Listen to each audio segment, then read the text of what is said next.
संसार सिनेमा का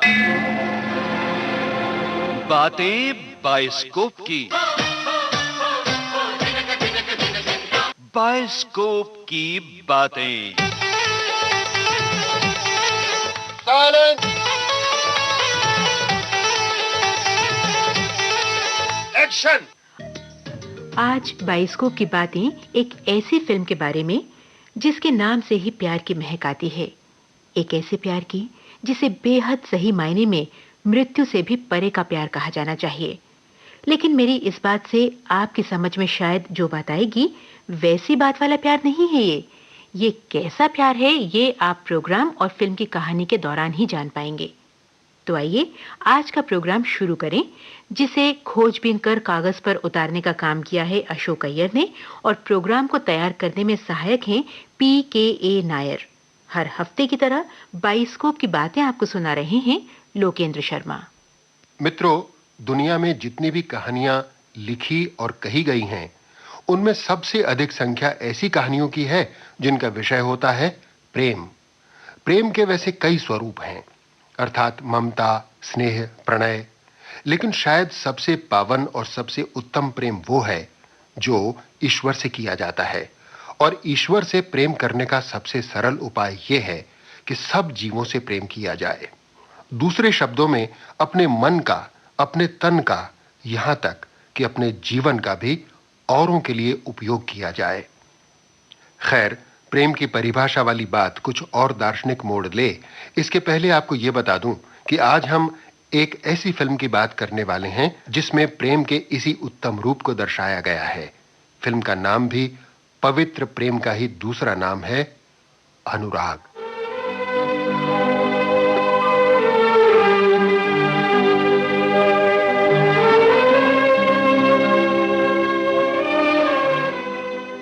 फिल्म अनुराग के निर्माता, निर्देशक और कथाकार शक्ति सामंत, पटकथा लेखक विनोद चटर्जी और मधुसूदन कालेलकर, संवाद लेखक ब्रजेंद्र गौड़, छायाकार आलोक दास गुप्ता, गीतकार आनंद बख्शी, संगीतकार SD बर्मन।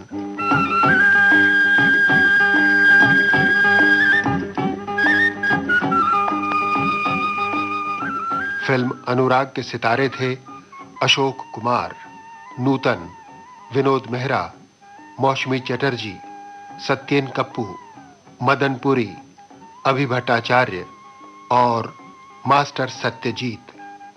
विशेष भूमिका में थे राजेश खन्ना।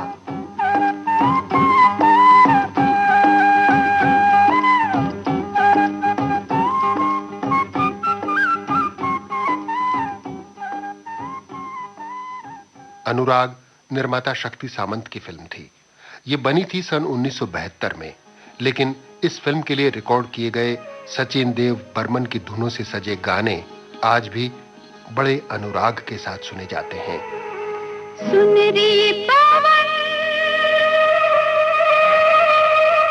सुनरी पवन, पवन पुरवैया, मैं हूँ अकेली अकेली, तू सहेली मेरी बन जा साथिया।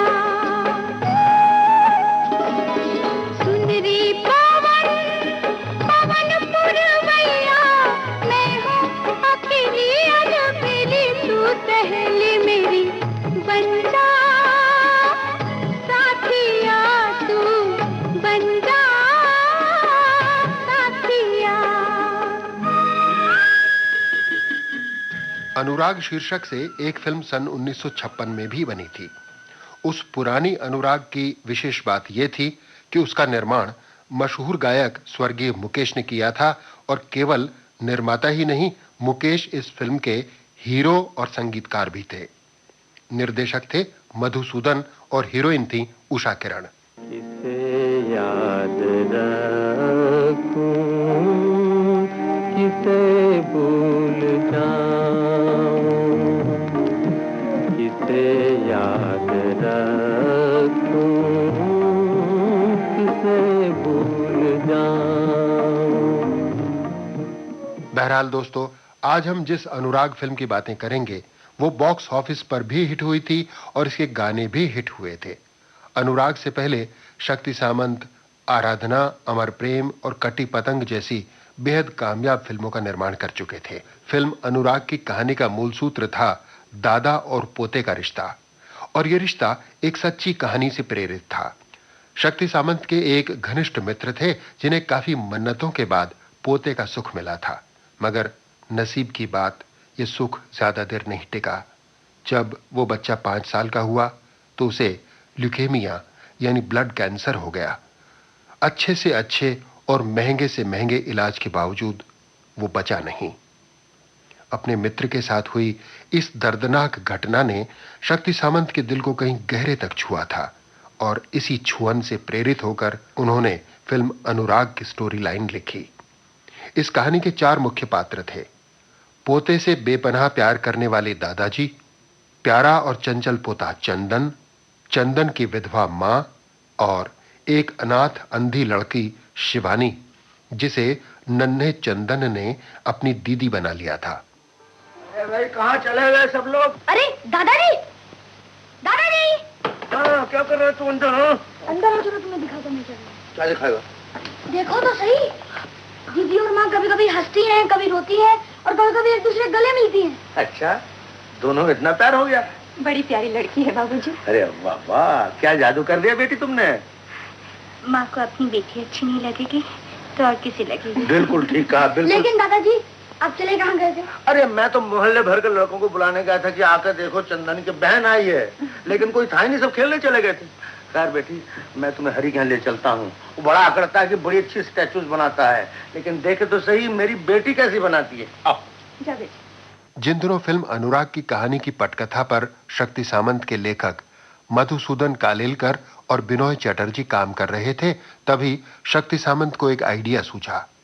फिल्म अनुराग की नायिका नेत्रहीन थी और वो फिर से केवल तभी देख सकती थी जब उसका कॉर्निया ग्राफ्टिंग हो सके, यानी कोई उसे नेत्रदान दे।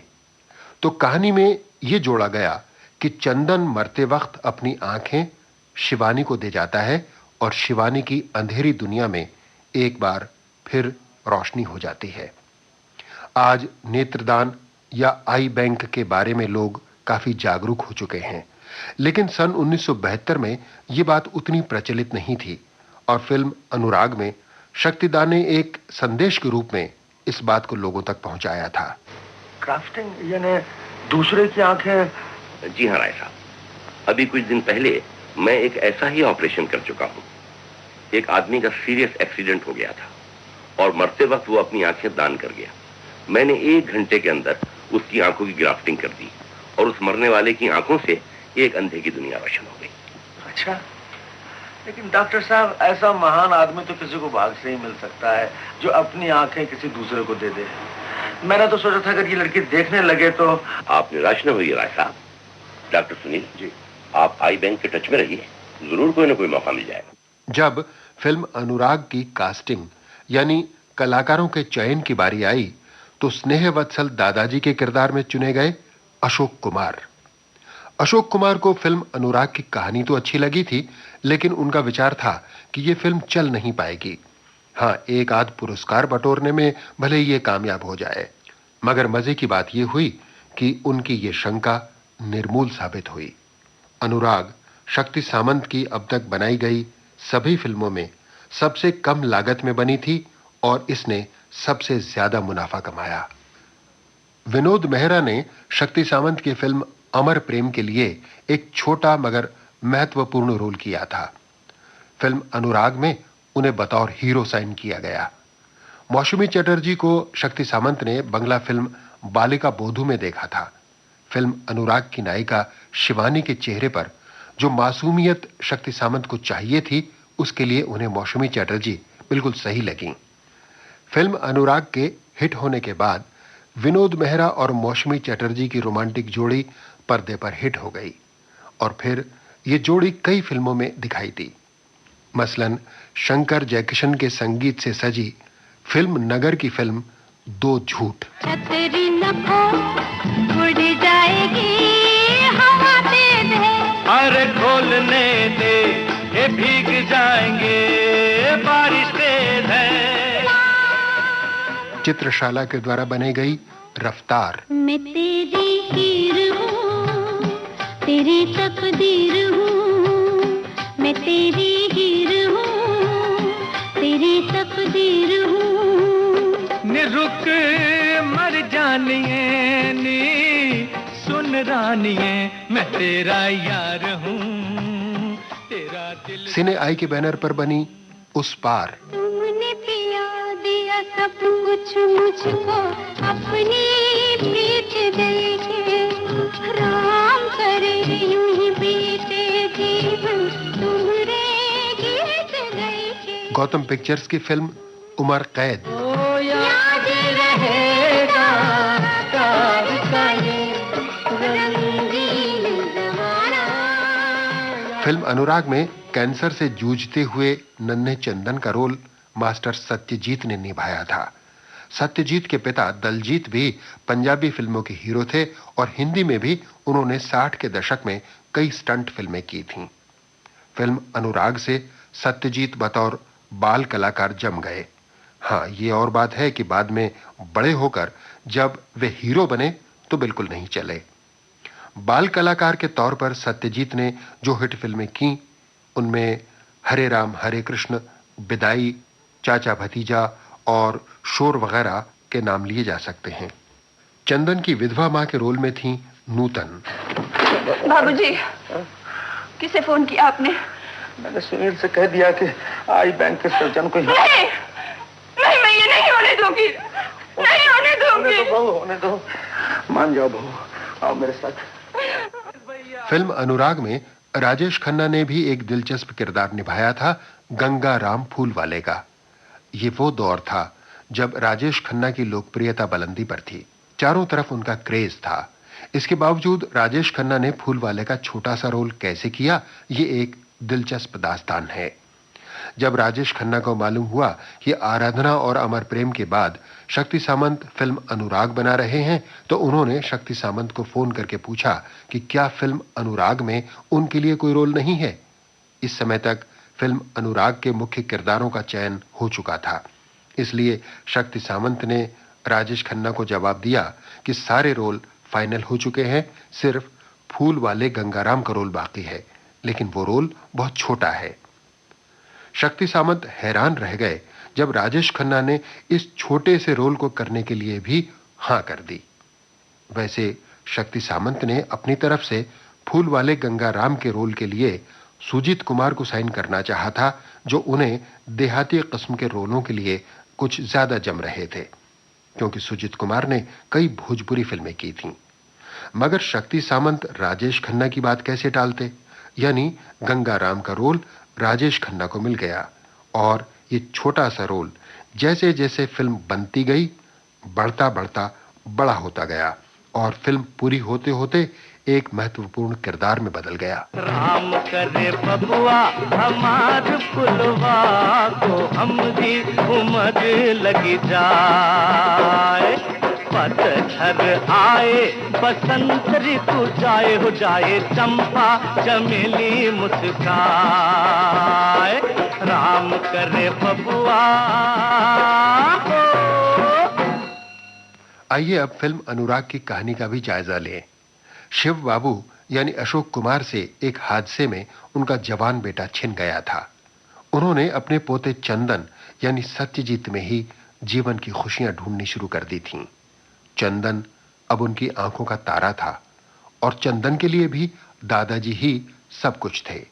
चंदन जैसे दादाजी का कृष्ण कन्हैया था और उसे प्यार करना दादाजी के लिए पूजा से कम नहीं था। जानती हो माँ, दादा मुझे क्या कहते हैं? क्या कहते हैं? तू ही मेरा कृष्ण गोपाल है, भगवान है। अच्छा माँ, तुम ही बताओ, भला मैं भगवान कैसे बन सकता हूँ? भगवान तो गाय के साथ खेलते थे, मैं तो अपने कुत्ते के साथ खेलता हूँ। बेटे, ये जमाने की बात है। उस जमाने में लोग गाय पालते थे, अब कुत्ते पालते हैं। तो बहू एक बार बस बहुत हो गया, चल अब स्कूल का वक्त। जा स्कूल जा। टाटा टाटा।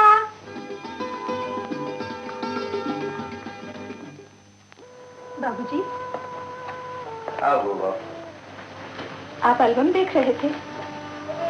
हाँ, आज बहुत दिनों के बाद सुनील को देखकर अरुण की याद आ गई। 7 साल हो गए। एक एक्सीडेंट के बहाने भगवान ने अरुण को हमसे छीन लिया। दूध पी लीजिए बाबूजी। रख दो बहू, बाद में पी लूंगा। सुनो, ये चंदन सो गया क्या? अभी नहीं। क्यों? आज जरा अकेलापन महसूस कर रहा हूँ। सोच रहा था कि बुला लाऊं? रहने दो बहू, बदमाश मेरे पास कहाँ सोने वाला है। वो तो हमेशा यही कहता है कि मैं दादाजी के पास सोऊंगा। मैं ही रोक लेती हूँ। रात भर बिस्तर पर इधर से उधर नाचता रहेगा, ना खुद सोएगा ना आपको सोने देगा। अच्छा, दादाजी से मेरी शिकायत हो रही है? अरे बदमाश, देखा चुप चुप के हमारी बातें सुन रहा था। कुछ नहीं सुना माँ, सिर्फ इतना सुना कि दादाजी चाहते हैं कि मैं उनके पास हूँ, इसलिए मैं अपना तकिया भी ले आया हूँ। क्यों दादाजी, अच्छा किया? अरे बहुत अच्छा किया बेटा, बहुत अच्छा किया। देखो, अब दादाजी को तंग न करना, चुपके से सो जा। जाती कहाँ हूँ माँ, मुझे सुला के तो जाओ। रोज रोज की जिद अच्छी नहीं, सो जाओ। अरे माँ को जाने दे, मैं तुझे सुलाता हूँ। नहीं नहीं दादाजी, अगर तुम गाओगे ना तो मैं सुबह तक नहीं सो सकूंगा। गाओगे ना? हाँ बाबूजी, इसे हर रात लोरी सुनने की आदत पड़ गई है। जब तक मैं गाऊंगी नहीं, ये सोएगा। तू का पट्टा, तू अकेले अकेले लोरी सुनता है बहू? आज तो लोरी मैं भी सुनूंगा। चल लेट जा। सुना।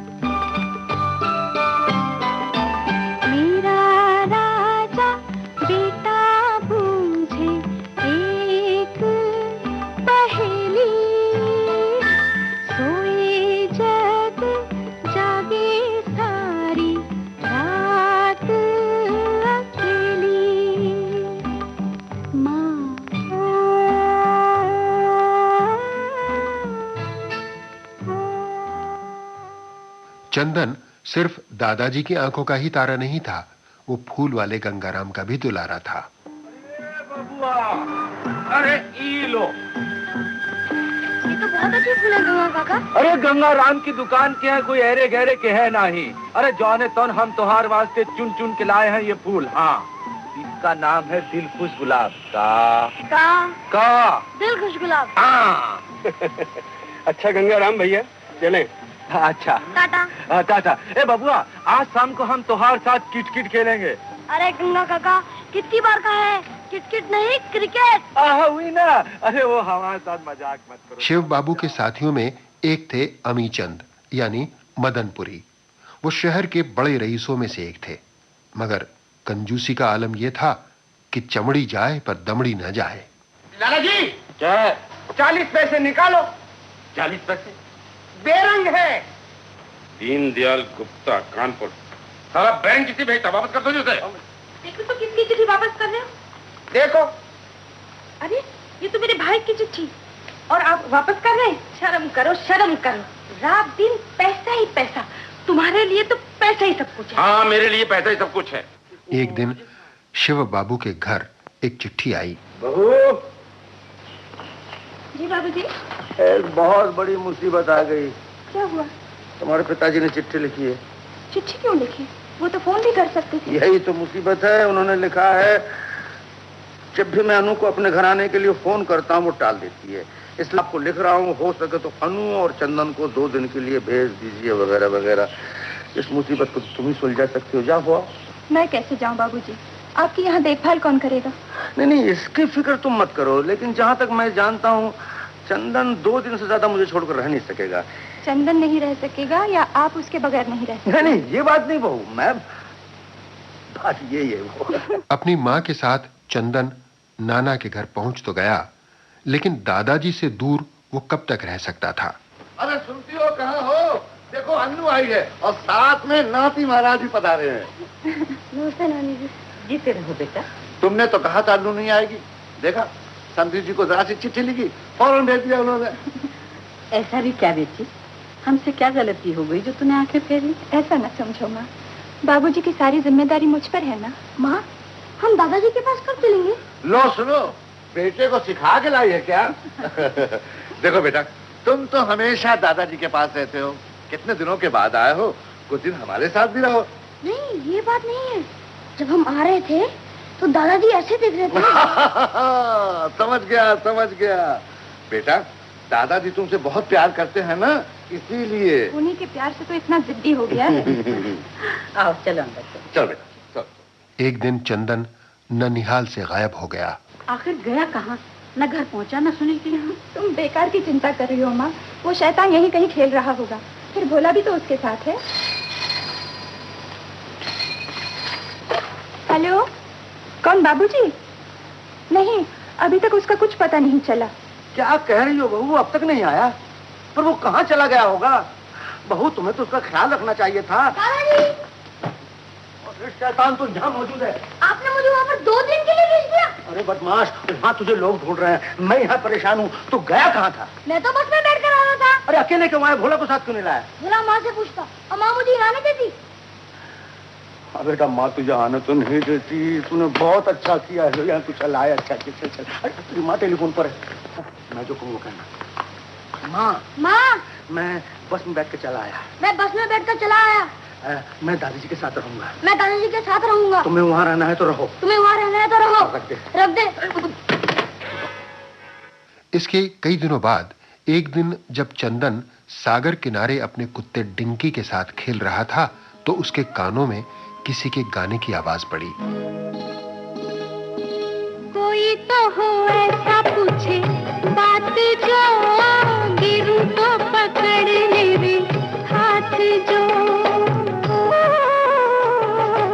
कोई तो हो ऐसा पूछे बात जो, गिरूं तो पकड़ ले रे हाथ जो।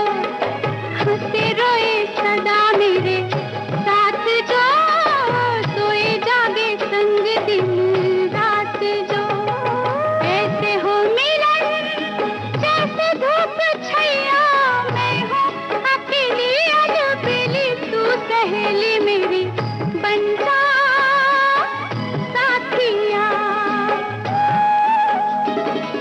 सुनरी पवन पवन पुरवैया, मैं हूँ अकेली अलबेली, तू सहेली मेरी बन जा साथिया, तू बन जा साथिया। ये गाना गा रही थी शिवानी यानी मौसमी चटर्जी।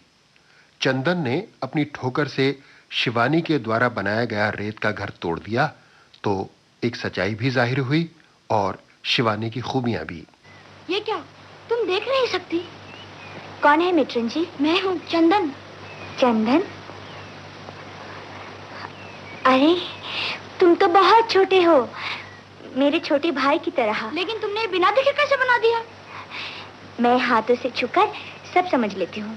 अरे वाह, तब तो तुम मेरे कुत्ते की भी मूर्ति बना सकती हो ना? हाँ हाँ, कहाँ है तुम्हारा कुत्ता? मैं अभी उसे लाता हूँ। है ना बिल्कुल तुम्हारे कुत्ते की तरह? बिल्कुल। एक दिन मैं तुम्हें अपने घर ले जाऊंगा, तुम्हें देख के सब बहुत खुश हो जाएंगे। तुम्हारे घर में कौन है? माँ है, दादाजी हैं। बोलो कब चलोगी? जब तक स्कूल वाले परमिशन ना दे मैं कैसे जा सकती हूँ? ठीक है, मैं अपनी माँ से जरूर कहूँगा। अच्छा। घर आकर चंदन ने अपने दादा और माँ को शिवानी के बारे में बताया तो वो भी हैरान रह गए। देख नहीं सकती और उसने रेत से डिंकी की मूर्ति बना दी? हाँ माँ। कितनी बड़ी लड़की है? मुझसे बड़ी है। माँ मुझको छू छू कर कहने लगी कि तुम तो मुझसे बहुत छोटे हो, मैं तुम्हारी दीदी हूँ और तुम मेरे छोटे भाई हो। अरे वाह, उसने तुझे अपना छोटा भाई बना लिया? हाँ दादाजी, मैंने उससे कहा मैं तुम्हें अपने दादा से मिलाऊंगा, अपनी माँ से मिलाऊंगा। तो फिर उसे साथ ले आते। क्यों बाबूजी? अरे हाँ, क्यों साथ क्यों नहीं ले आया उसे? मैंने उससे पूछा था, उसकी टीचर कहने लगी कि हम छोटे बच्चों के साथ नहीं भेजते। अगर आप जाओगे ना, आपके साथ जरूर भेजेगी। कहाँ रहती है वो? ब्लाइंड स्कूल में। अरे ब्लाइंड स्कूल वालों को मैं अच्छी तरह जानता हूँ बहू, उस लड़की को कल ले आऊँ? दादाजी प्लीज। कल ले आऊंगा, कल ले आऊंगा, कल ले आऊंगा। शिव बाबू ने चंदन से किया गया वादा पूरा किया और उसे लेकर वे शिवानी के ब्लाइंड स्कूल पहुंचे। दीदी। कौन? चंदन? हाँ दीदी, मेरे दादाजी आए हैं। मैंने तुमसे कहा था ना तुम्हें अपने साथ ले जाऊंगा घर। बेटी, जब से चंदन तुमसे मिला है हर वक्त तुम्हारी बातें करता है। ये मेरे दादाजी हैं। बस बस बस, क्या बना रही हो? अरे वाह, तुम तो बड़ी सुंदर मूर्ति बनाती हो। हमारे स्कूल में सबसे ज्यादा होशियार लड़की यही है। अच्छा बेटी, तुम हमारे घर चलोगी? जब शिवानी चंदन के घर आई तो उसने चंदन की मां का दिल भी जीत लिया। शिवशंकर शिवानी को लेकर अपने मूर्तिकार दोस्त राय साहब के यहाँ जा पहुंचे। ये कौन है? इसी के लिए तो तुम्हारे पास आया हूँ। लड़की बड़ी गुणी है, इसे दिखाई नहीं देता, लेकिन किसी का भी चेहरा छूकर मूर्ति बना लेती है। अच्छा? हाँ, मैं चाहता हूँ इसे तुमको सिखाओ। हाँ हाँ, जरूर सिखाऊंगा। आओ बेटी, बोलो तुम क्या बनाओगी? जो आप कहेंगे। दीदी, तुम मेरा चेहरा बनाओ ना। नहीं नहीं नहीं नहीं, जो जिंदा है उनकी मूर्ति कहीं नहीं बनाई जाती। हाँ क्यों हरी? हाँ हाँ, आप ठीक कहते हैं। आओ बेटी, मैं बताता हूँ तुम क्या बनाओगी। ये कृष्ण भगवान की मूर्ति है, तुम इसे बनाओ। इस कुर्सी पर बैठो। अच्छा तो हरी, मैं चलता हूँ। हाँ हाँ, आप जाइए बेटी, थोड़ी देर तुम यहाँ बैठो, मैं प्लास्टर वगैरह लेकर आता हूँ। शिवानी मूर्ति बनाने लगी। तभी वहां सेठ अमीचंद का बेटा राजेश यानी विनोद मेहरा भी आ पहुंचा। अरे बेटा राजेश, तुम यहाँ कैसे? क्या बताऊं दादाजी, पिताजी इस बार ब्लाइंड स्कूल के एनुअल फंक्शन में प्रेसिडेंट बन रहे हैं। अच्छा, बड़ी खुशी की बात है, वो प्रेसिडेंट बन रहे हैं। और उन्होंने 10,000 रुपए डोनेट करने का वचन दिया है। क्या कहते हो राजेश? अम्मी चंद 10,000 रुपए दे रहे हैं? ये तो बड़ी खुशी की बात है। लेकिन दादाजी, उनकी एक शर्त है। भाई 10,000 रुपए दे रहे हैं, शर्त तो जरूर होगी। क्या शर्त है? वहाँ उनका एक स्टैच्यू लगना चाहिए। ब्लाइंड स्कूल में स्टैच्यू? जी। देखेगा कौन, सब तो अंधे हैं वहाँ। दादाजी, ये तो मैं भी सोच रहा था। यही क्या? उनकी फोटो है दादाजी। अच्छा अच्छा, इसी फोटो से स्टैच्यू बनेगा? हाँ जी हाँ, बिल्कुल दिख ही रहा है वो अपने ब्लाइंड स्कूल के प्रेसिडेंट है। यहीं राजेश की मुलाकात शिवानी से हुई। अरे राजेश, तुम यहाँ क्या कर रहे हो? जी कुछ नहीं, इनका आंचल गिर गया था, मैंने उसे ठीक कर दिया। तुम दोनों एक दूसरे को जानते हो क्या? जी नहीं, आज पहली बार देखा है। ये शिवानी है, बड़ी होनहार आर्टिस्ट, ब्लाइंड स्कूल में पढ़ती है। एक दिन जब शिवशंकर बाबू के यहाँ मेहमानों की महफिल सजी हुई थी, तब चंदन और शिवशंकर बाबू ने शिवानी से एक आग्रह किया। आपको मालूम है दादाजी, दीदी जितनी अच्छी मूर्तियां बनाती है उतना अच्छा गाती भी हैं। अरे ये तो नहीं मालूम था। बच्चे लोग, सब लोग आओ इधर, शिवानी गाना गाएगी। नहीं नहीं, मैं गाना वाना क्या जानूं। झूठ मत बोलो दीदी, उस दिन समुद्र के किनारे क्या गा रही थी? वो तो कुछ नहीं बेटी, तुम्हें गाना ही पड़ेगा। अरे तुम्हें नहीं मालूम, तुम्हारा गाना सुनने के लिए ही हम पैदा हुए। क्यों राजेश? हाँ दादाजी। गाइए ना। अच्छा, आप सब लोग कहते हैं तो एक भजन सुनाती हूँ। हाँ बेटी, हम तो भजन ही सुनेंगे। ये भजन मैंने स्कूल में सीखा है। भजन की भावना ये है कि गोकुल में कृष्ण की बंसी सुनकर सब गोपियां मुग्ध हो जाती है, अपनी सूध बूध खो बैठती हैं। एक दिन राधा ने कृष्ण से कहा, कान्हा तुम बंसी ना बजाया करो। कृष्ण ने पूछा, क्यों? तो राधा ने कहा, नींद चुराए चैन चुराए डाका डाले तेरी बंसी। नींद चुराए चैन चुराए डाका डाले तेरी बंसी। अरे दिन दहाड़े चोरी करे रात भर जगाए डाका डाले तेरी बंसी। हो नींद चुरा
शिवानी के गीत ने राजेश को भाव विभोर कर दिया, तो राजेश की मां शोभा भी शिवानी के गाने पर मोहित हो गई। अरे वाह बेटी, तू तो बहुत अच्छा गा लेती है। आवाज भी कितनी सुरीली है। इसे पहले तो कभी नहीं देखा यहाँ। कौन है ये लड़की? इसका नाम है शिवानी। चंदन ने इसे अपनी बहन बना लिया है। बेटी, आप हैं राजेश की माँ। नमस्ते। जैसा गुण वैसा ही रूप। कितनी खूबसूरत है इसकी आंखें। लेकिन माँ जी, मुझे दिखाई नहीं देता। हाँ, यही ब्लाइंड स्कूल में पढ़ती है। ओह। राजेश मन ही मन शिवानी को चाहने लगा था। ये और बात है कि अपना हाल दिल वो अब तक बयां नहीं कर पाया था। शिवानी, आप? तुमने मुझे पहचान लिया? क्यों नहीं, हम लोग तो खुशबू और आवाज से सब कुछ पहचान लेते हैं। तुम यहाँ अकेली क्यों बैठी हो? ये जगह मुझे बहुत अच्छी लगती है। मित्रन जी रोज शाम को मुझे यहाँ छोड़ जाते हैं और मैं यहाँ बैठी बैठी लहरों की आवाज सुनती हूँ। आप भी रोज यहाँ आते हैं? हाँ हाँ, अक्सर आता हूँ। मुझे भी ये समुद्र तुम्हारी तरह बहुत पसंद है। खास तौर पे ये लहरें जो किनारे से टकराकर मोतियों की तरह बिखर जाती हैं। बहुत अच्छा लगता होगा, है ना? हाँ, बहुत अच्छा लगता है। तुमने छुआ है इन्हें? नहीं, जी तो बहुत करता है, लेकिन हम लोगों का वहाँ जाना मना है। मेरे साथ चलोगे? नहीं नहीं, आप भी वहाँ मत जाइए। वहाँ डूबने का डर है। जहाँ डूबने का डर होगा वहाँ तुम्हें नहीं ले जाऊंगा। चलो मेरे साथ। फिर एक दिन वो भी आया जब राजेश ने शिवानी से अपने प्यार का इजहार कर दिया। कितनी अच्छी फूल है, कितनी मनमोहक सुगंध है। इन फूलों का नाम क्या है जानती हो? नहीं। प्रेम बंधन गुलाब। प्रेम बंधन? मैं समझी नहीं। मैं भी नहीं समझा था, लेकिन वो जो गंगाराम फूल वाला है ना, उसने समझा दिया। क्या? कहने लगा, जॉन है तौन, इन फूलों में वो तासीर है कि लड़की ने एक बार खुशबू ली कि शादी पक्की। शादी? तुम्हारी और मेरी। हाँ शिवानी, जब मैंने तुम्हें पहली बार देखा था तभी सोच लिया था कि तुम ही मेरी जीवन संगिनी बन सकती हो। तब आप ये नहीं जानते थे कि मैं अंधी हूँ? उससे कुछ फर्क नहीं पड़ता है। मैं तुम्हारा इलाज करवाऊंगा, बड़े बड़े डॉक्टरों को दिखवाऊंगा, और अगर फिर भी तुम्हारी आंखें ठीक ना हुई तो तेरे नैनों के मैं दीप जलाऊंगा, तेरे नैनों के मैं दीप जलाऊंगा, अपनी आंखों से दुनिया दिखलाऊंगा। अच्छा, वो क्या है? एक मंदिर है, उस मंदिर में एक मूरत है। ये मूरत कैसी होती है? तेरी सूरत जैसी होती है। वो क्या है? एक मंदिर है।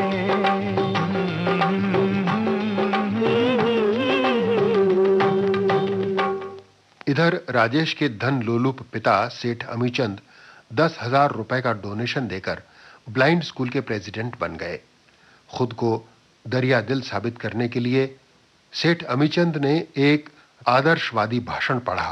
सज्जनों और देवियों, आपने मुझ जैसे मामूली आदमी को इतना मान दिया, सभापति बनाया, इसके लिए मैं आपको हृदय से धन्यवाद देता हूं। हाँ, इन बेचारी अरे क्या घसीट दिया राजेश ने? सुकुमारी। हाँ, इन बेचारी सुकुमारी कन्याओं के लिए कुछ करना भी एक तरह की देश सेवा है। हमारा पहला कर्तव्य है कि हम उनका अंधेरा जीवन खुशियों के उजाले से भर दें, और इसलिए मैं देश के नौजवानों से पुकार कर कहता हूं कि आप आगे आए और इन लड़कियों का हाथ थामकर इन्हें जीवन संगीन बनाएं, इन्हें जीवन संगिनी बनाएं। भाइयों और बहनों, सेठ अमीचंद ने जो कुछ कहा है वो केवल कोरा भाषण नहीं, बल्कि उस पर अमल कर दिखाया है। आप लोगों को ये जानकर खुशी होगी कि इन्होंने अपने इकलौते बेटे श्रीमान राजेश का विवाह इस स्कूल की विद्यार्थी कुमारी शिवानी से करने का फैसला किया है। इस ऐलान के बाद अमीचंद का सारा आक्रोश घर आकर राजेश और राजेश की मां पर उतरा। देखो राजेश, मैं तुम्हारे साथ बहस करना नहीं चाहता। आइंदा तुम उस लड़की से कभी नहीं मिलोगे। चलो जी, समझा लो अपने बेटे को। शिवानी से भी ये बातें छुप नहीं सकी। शिवानी, मैं ये कहने आया था। मैंने सब कुछ सुन लिया है। भगवान के लिए अब मुझसे मिलने की कोशिश मत करो। मैं नहीं चाहती मेरे कारण तुम्हें परेशानी हो और तुम्हारे घर में झगड़ा हो। मेरी बात तो सुनो शिवानी। मुझे तुम लोगों से जो अपनापन और प्यार मिला है वही क्या कम है। राजेश और शिवानी की जिंदगी में आए तूफान की कहानी शिव बाबू को भी पता चली तो वे सेठ अमीचंद के घर जा पहुंचे। देखो अमीचंद, अगर मेरा बेटा होता और किसी अंधी लड़की से भी शादी करना चाहता तो मैं इतराज नहीं करता। और फिर उसकी आंखों का इलाज भी तो हो सकता है। हाँ, इलाज क्यों नहीं हो सकता? यही तो कह रहा हूं मैं। इलाज तो हो सकता है, लेकिन एक अनाथ गरीब लड़की का इलाज कराएगा कौन? मैं? तो क्या हर्ज है अमीचंद, तुम्हारा थोड़ा सा काला पैसा अच्छे काम में जाएगा। देखिए राय साहब, अगर इलाज कराने के बाद भी वो ठीक ना हुई तो मेरा तो 1500 रुपया गया पानी में। 1500 क्या बात करते हो अमीचंद, वो तो स्पेशलिस्ट की फीस भी नहीं होगी। लेकिन अगर ये बात है तो चिंता ना करो, उसके इलाज के खर्चे की जिम्मेदारी मुझ पर। तब तो शादी के लिए राजी हो जाओगे। अगर इलाज के खर्चे की जिम्मेदारी आप लेते हैं, यही तो मैंने कहा, और लड़की ठीक हो जाती, तब तो मुझे सोचना ही पड़ेगा। शिवानी फिर से देख सके ये हसरत दिल में लिए चंदन ने अपनी एक तमन्ना जाहिर की। दादाजी, जब एक आंख से सब कुछ दिखाई देता है तो दोनों आंखों की क्या जरूरत? डॉक्टर साहब, आप मेरी एक आंख दीदी को दे दीजिए ना। नहीं नहीं चंदन, ऐसे नहीं कहते दादाजी। मेरे लिए तो आंखों से ज्यादा कीमती है आपका प्यार, माँ की ममता और चंदन का अनुराग। और मुझे कुछ नहीं चाहिए, कुछ नहीं। और फिर चंदन का जन्मदिन आ पहुंचा। पार्टी में चंदन को बधाई देने के लिए फूल वाला गंगाराम भी पहुंचा था।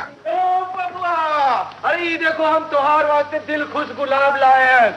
1000 साल जियो, राम करे हमारी उम्र भी तोहे लग जाए। गंगाराम, तुमने बड़ी देर कर दिया। बाबूजी पाई लागी, आज बबुआ का जन्मदिन है ना, जसन वसन हुई का चाहिए, इका वास्ते हम डूडू की ढूंढत रही।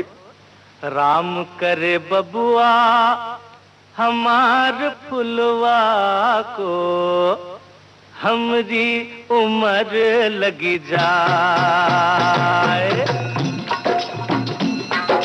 राम करे बबुआ हमार फुलवा को, हमरी उम्र लगी जाए। पतझर आए हो, पतझर आए, बसंत ऋतु जाए हो जाए, चंपा चमेली मुस्काए। राम करे बबुआ हो। पार्टी अपने रंग पर थी, मगर तभी अचानक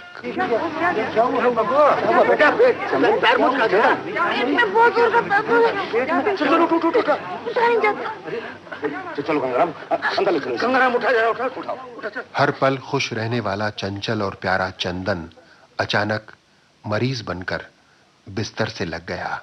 अरे का पेट में थोड़ा सा दर्द हुई कबा और तुम खटिया पर पड़ गए। अरे तुम तो शेर बच्चा हो। कितने अच्छे फूल हैं। अरे होंगे नहीं, जौन तौन गंगाराम की दुकान के फूल हैं, कोई ऐसे वैसे के हैं नहीं। ए बबुआ, हम ये कहने को आए हैं, शाम की गाड़ी से हम गांव जाते हैं, 1 महीने बाद लौटब, तब तक बिल्कुल फिट हो जा। हाँ, सभी को उम्मीद थी कि चंदन जल्दी ही अच्छा हो जाएगा, मगर होने के खेल निराले हैं। और ये तब पता चला जब शिव बाबू चंदन की रिपोर्ट लेने के लिए डॉक्टर सुनील यानी सत्येन कप्पू के पास पहुंचे। सुनील, रिपोर्ट मिली? जी हाँ। तुम इस तरह क्यों बोल रहे हो? कोई खास बात है क्या? चाचा जी, चंदन जो मांगे वो उसे दीजिए। क्या है? जो वो कहे वो ही आप किया कीजिए। कोई घबराने की बात तो नहीं? कैसे कहूँ वकील साहब, लेकिन एक डॉक्टर की हैसियत से कहना पड़ता है कि चंदन की जिंदगी के अब ज्यादा दिन बाकी नहीं। नहीं सुनील, ऐसा मत कहो। तुम उसके बाप के दोस्त हो, वो तुम्हारे बेटे समान है। जी हाँ, लेकिन ये रिपोर्ट गलत भी तो हो सकती है। काश की रिपोर्ट गलत हो सकती है। आखिर से हुआ क्या है? Leukemia cell positive.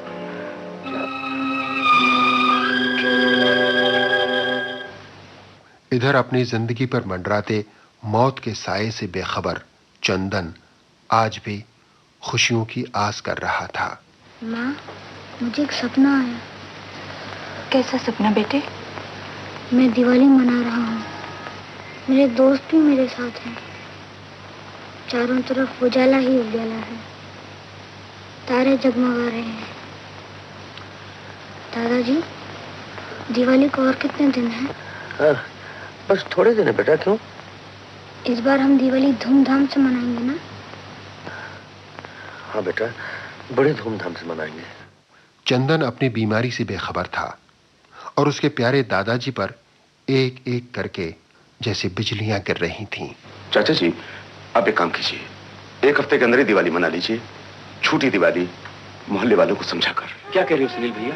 क्या इतना भी वक्त नहीं कि हम महीना 2 महीना भी नहीं? नहीं चाचा जी, उसकी हालत बहुत खराब हो चुकी है और मैं समझता हूँ कि शायद ये एक हफ्ता भी उसके लिए। बस एक हफ्ता? क्या हिंदुस्तान के बाहर जाकर भी इसका कोई इलाज नहीं हो सकता? नहीं राजेश, कोई फायदा नहीं होगा। अब इसके लिए कोई इलाज नहीं, कोई उम्मीद नहीं। चाचा जी, हिम्मत से काम लीजिए। बेटा, हम बड़ी धूमधाम से दिवाली मनाएंगे। चंदन के लिए, उसकी खुशी के लिए हम झूठी दिवाली मनाएंगे। आओ बेटा। 1 महीना पहले दिवाली मनाने की बात जब चंदन की मां अनुपमा ने सुनी तो वो फिक्रमंद होकर अपने ससुर यानी चंदन के दादाजी के पास पहुंची। बाबूजी, ये दिवाली 1 महीना पहले क्यों मनाई जा रही है? ऐसी कोई बात नहीं बहू। वो चंदन ने कहा था कि इस बार दिवाली धूमधाम से मनाएंगे, इसलिए मैंने सोचा। लेकिन 1 महीना पहले क्यों? क्योंकि बहू, क्या हुआ है चंदन को? नहीं, तुम घबराओ नहीं बहू, तुम इस तरह घबराओ नहीं। क्या हुआ है? तुम घबराओ नहीं बहू, सब ठीक हो जाएगा। आप मुझे बताइए, मैं सब कुछ बर्दाश्त कर लूंगी। हाँ, बहू मैं आप बताइए ना। मैं जानता हूँ तुम बर्दाश्त कर लोगी। क्या हुआ है चंदन को? मुझे भी बर्दाश्त करना पड़ेगा बहू। हम कुछ नहीं कर सकते, कोई कुछ नहीं कर सकते। और फिर नकली दिवाली बड़ी धूमधाम से मनाई गई। चंदन दोस्तों के साथ पटाखे छुड़ा रहा था, मगर पटाखों के शोर से भी कहीं ज्यादा हाहाकार हो रहा था चंदन की मां और चंदन के दादा के दिल में। धीरज रखो बहू, तुम्हें जितना रोना है बाद में रो लेना। अभी अगर चंदन को शक हो गया कि इस बीमारी से वो बचेगा नहीं, तो उसकी जिंदगी की जो थोड़ी सी म्याद बाकी है वो भी खत्म हो जाएगी। समझती हूँ बाबूजी, कोशिश कर रही हूँ, पर ये आंसू नहीं रुक रहे। सच्चाई लाख पर्दों में छुपाने से भी छुप नहीं सकते। वही भयंकर राज जिसे चंदन की मां और दादाजी ने बड़ी कोशिशों के साथ चंदन से छिपा कर रखा था, आखिर जाहिर हो गया। क्यों बंसी, दिवाली कैसी लगी? अरे ये तो असली दिवाली से भी अच्छी दिवाली। असली दिवाली? तुम्हें नहीं मालूम ये नकली दिवाली है? नकली दिवाली? हाँ, बाबूजी कहते थे कि ये दिवाली तुम्हें कुछ करने के लिए मनाई जा रही है। असली दिवाली को तो अभी 1 महीने बाकी है। लेकिन दादाजी ने ऐसा क्यों किया? शायद मैं बीमार हूँ ना, इसलिए। तुम इस बीमारी से बचोगे नहीं चंदन, तो हमेशा हमेशा के लिए हमें छोड़ के चले जाओ। हमेशा के लिए? कहाँ? भगवान के घर में, अपने डैडी के पास।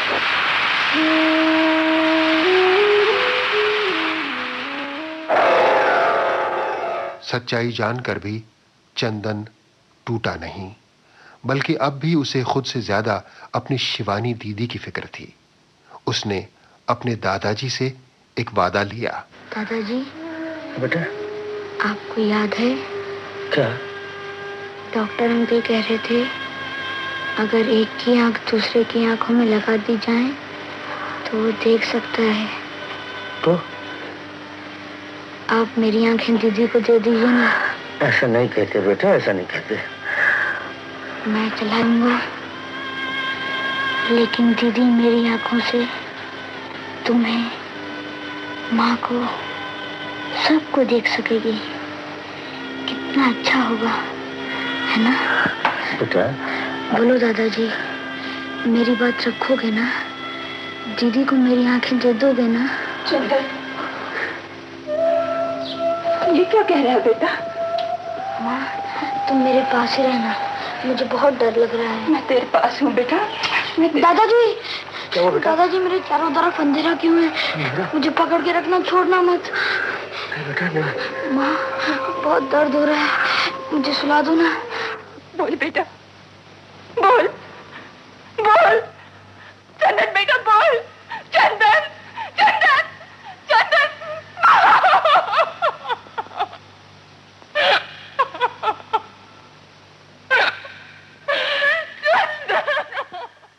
सब कुछ एक ही पल में खत्म हो गया।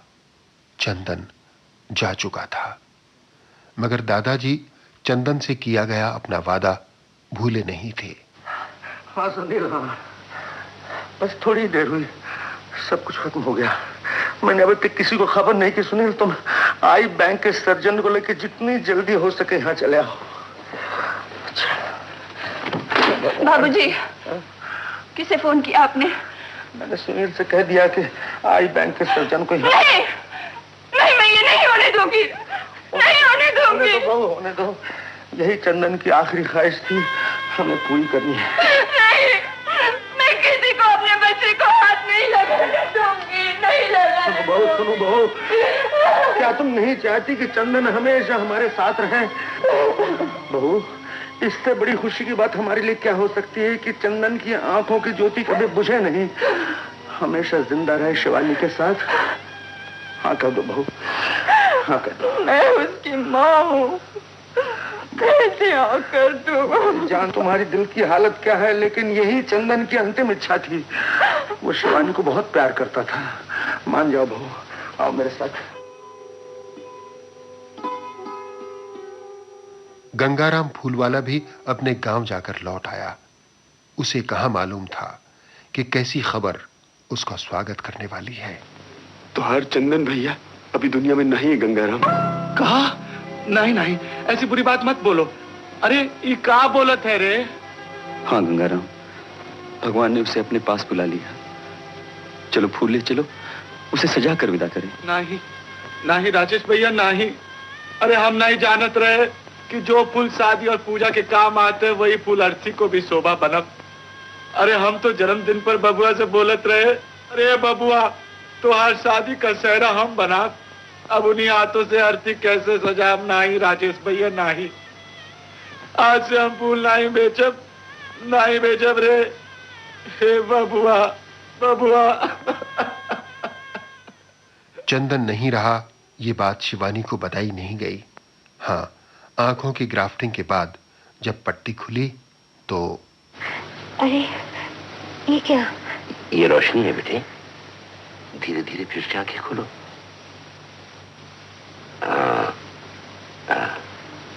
अब कुछ देख सकती हो?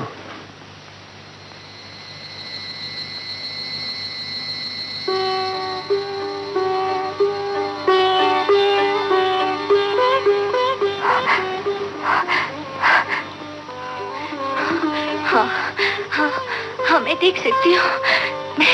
मैं देख सकती हूँ। हाँ, मैं देख सकती हूँ। मैं देख सकती हूँ। मुबारक हो राय साहब। थैंक यू डॉक्टर, मैं आपको एहसान कभी नहीं भूलूंगा। इस सूरत से तो तुम मुझे पहचानोगी नहीं, मैं हूँ दादाजी।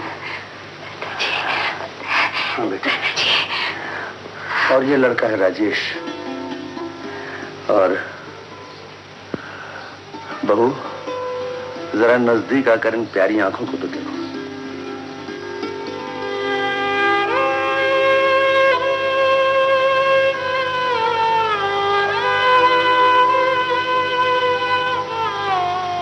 माँ,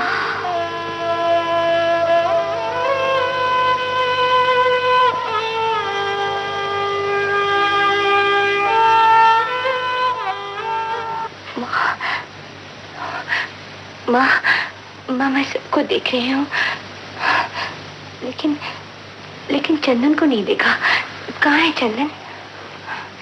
जब से मेरा इलाज शुरू हुआ ना वो मुझे देखने आया ना उसकी आवाज सुनाई दी।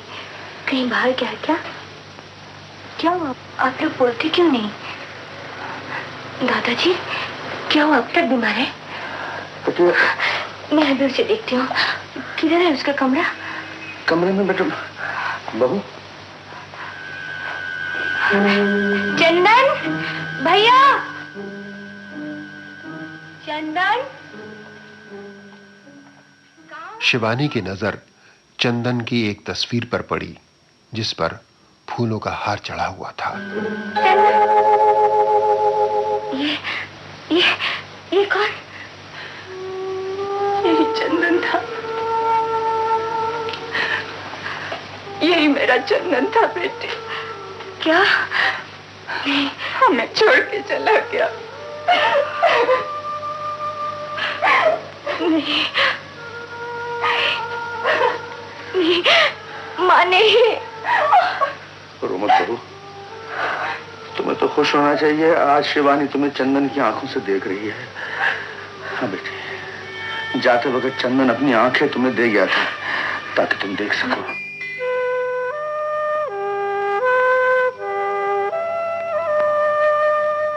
चंदन चला गया था, मगर जाते जाते शिवानी की अंधेरी दुनिया को अपनी आंखों से वो रोशन कर गया था। भाई और बहन का यह रिश्ता खून का नहीं था, अनुराग का था, और इसीलिए चंदन के दुनिया से चले जाने के बाद भी यह रिश्ता टूट नहीं पाया।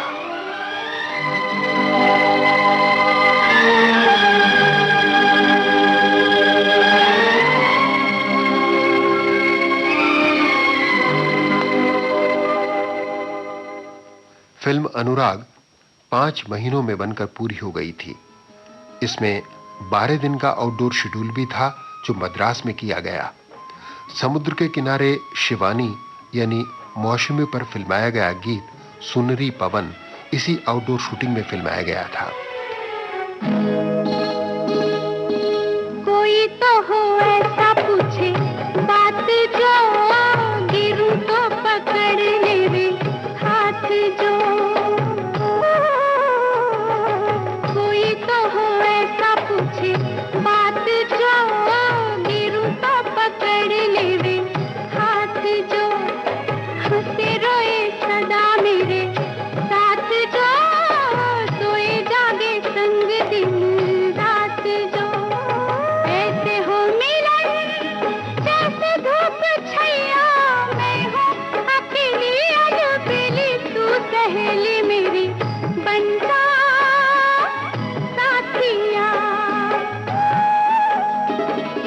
सुनरी पवन पवन पुरवैया मैं हूँ अकेली अलबेली तू सहेली मेरी बनता साथिया तू बनता साथिया।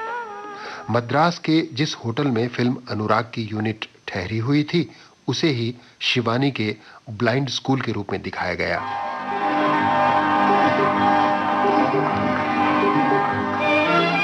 फिल्म अनुराग ने न सिर्फ भारत में सिल्वर जुबली मनाई बल्कि विदेशों में भी इसे बहुत पसंद किया गया।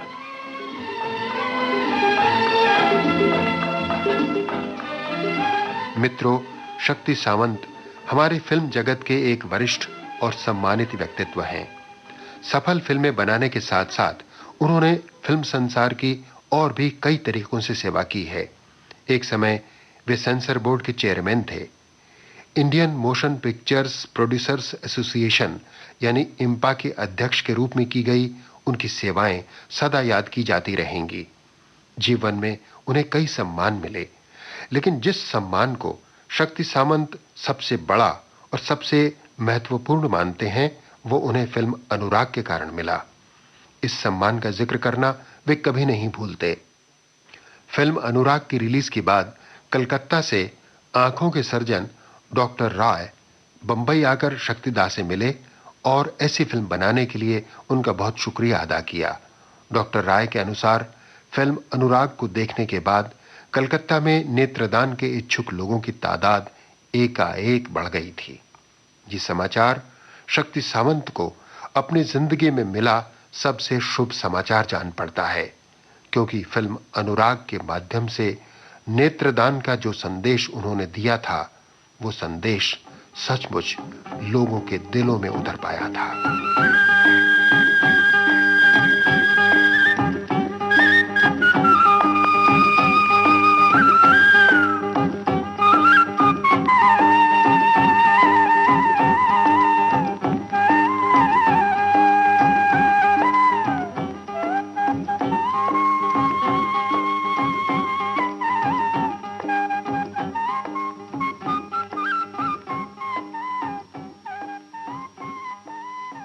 फिल्म अनुराग की बातों ने उम्मीद है आपके दिलों में भी अनुराग की जोत जलाई होगी और निश्चय ही नेत्रदान का जो संदेश ये फिल्म देना चाहती है उसका महत्व आप समझ गए होंगे। अब चलते चलते आपको ये भी बता दूं कि फिल्म अनुराग की बातें इस प्रोग्राम की खातिर खोजबीन कर लाए थे अशोक अय्यर। प्रोग्राम को तैयार करने में सहायक थे PKA नायर। तकनीकी सहयोग कैलाश नाथ वर्लेकर ने दिया और बाइस्कोप की बातें आपको सुना रहे थे प्रोग्राम के प्रोड्यूसर लोकेंद्र शर्मा।